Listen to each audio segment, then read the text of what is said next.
Welcome to key talks. రాజకీయాల్లో ప్రత్యర్థి బలం మీద లగాయించి దాడి చేయడం ఒక మెథడ్ అయితే, సొంత వీక్నెస్ని కప్పిపుచ్చుకుంటూ వ్యవస్థ నిర్మించుకోవడం మరో మోడల్.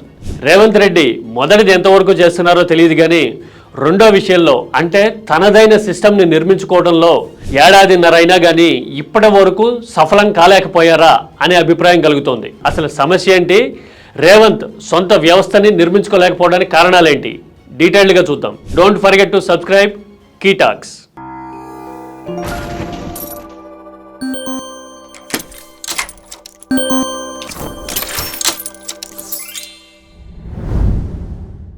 అనూహ్యంగా అధికారంలోకి రావడంలో విజయం సాధించిన రేవంత్ రెడ్డి సొంత వ్యవస్థను నిర్మించుకునే విషయంలో మాత్రం తడబడుతున్న సంకేతాలు చాలా కనపడుతూ ఉన్నాయి. బీఆర్ఎస్ అన్ని వైపుల నుంచి ఆందోళనలు, పోరాటాలు నిర్మిస్తోందని, దూకుడు పెంచుతోందని, రాజకీయంగా కాంగ్రెస్ పీకల మీదకి, రేవంత్ పీకల మీదకి వచ్చే పరిస్థితిని సృష్టిస్తోందని మాత్రమే ఈ మాట చెప్పడం లేదు. ఎందుకంటే గత 2-3 వారాల్లో జరిగిన పరిణామాలు చూస్తుంటే రేవంత్ అధికార యంత్రాంగాన్ని హ్యాండిల్ చేస్తున్న తీరులో లోపాలు ఉన్నాయా అనే అభిప్రాయాలు బలపడుతూ ఉన్నాయి. ఒకటి, సొంత పార్టీ ఎమ్మెల్యేలు ఒక 10 మంది ప్రత్యేకంగా సమావేశమై పథకాల విషయంలో గానీ, పనులు ప్రాజెక్టుల విషయంలో గానీ చేయడానికి సొంత పార్టీ మంత్రులే ఎమ్మెల్యేలను వేధిస్తున్నారు అని ఒక 10 మంది గుమిగూడి మాట్లాడుకునే పరిస్థితి వచ్చిన తర్వాత కానీ ఆ విషయం రేవంత్ రెడ్డి వరకు చేరలేదు. అంటే రాజకీయంగా సొంత పార్టీలోనే అంతర్గత ఇంటెలిజెన్స్ వ్యవస్థ కానీ, లేదంటే గనక సమాచారాన్ని ముఖ్యమంత్రికి చేరవేసే యంత్రాంగం కానీ ఏర్పడలేదు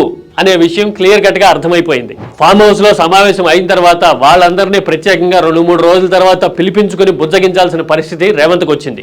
రెండోది, చిలుకూరు అర్చకుడు సౌందరరాజన్ పై దాడి జరిగితే ఆగ మేఘాల మీద ఉదయం 10 గంటల సమయంలోనే కేటీఆర్ స్వయంగా వెళ్లి పరామర్శించి మాట్లాడడము, అదే విషయం ప్రసార మాధ్యమాల్లో రావడం చూసేసింది తెలంగాణ రాష్ట్రం మొత్తం. అది జరిగిన తర్వాత మధ్యాహ్నానికి సౌందరరాజన్కి సీఎం ఫోన్ చేయడము, చెప్పడం ఏం సార్, మీరు ఉన్నారు, రక్షిస్తున్నారు, పోలీసు వ్యవస్థ బ్రహ్మాండంగా పనిచేస్తున్నది, అంతా మీరు చూసుకుంటున్నారు, రక్షిస్తున్నారు అని సౌందరరాజన్ మాట్లాడిన తీరు సందేహాలు, ప్రశ్నలు లేవనెత్తేదిగా ఉంది అనే అభిప్రాయాన్ని బలపరిచింది.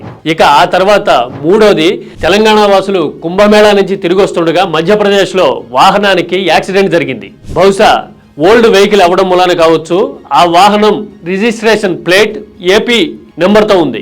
వెంటనే విషయం తెలుసుకున్న ఏపీ ముఖ్యమంత్రి చంద్రబాబు నాయుడు వారి కుటుంబ సభ్యులతో మాట్లాడడము, మధ్యప్రదేశ్ యంత్రాంగంతో మాట్లాడడము, సహాయ చర్యలు వేగవంతం చేయాలి అంటూ అప్పటికప్పుడు వితిన్ మినిట్స్లో రెస్పాండ్ అవడాన్ని అధికార యంత్రాంగం మాట్లాడుతూ ఉంది. తీరా తర్వాత తెలిసిన విషయం ఏంటంటే యాక్సిడెంట్కి గురైంది హైదరాబాద్ శివారు ప్రాంత వాసులని తేలింది. అదే ఘటన మీద తెలంగాణ ముఖ్యమంత్రి కార్యాలయం స్పందించడానికి మధ్యాహ్నం 3:30 గంటలైంది. అంటే ఉదయం 8:30 సమయంలో ఏపీ ముఖ్యమంత్రి స్పందించిన ఘటన మీద మధ్యాహ్నం 3:30 వరకు తెలంగాణ సీఎంఓ రెస్పాండ్ అవ్వలేదు.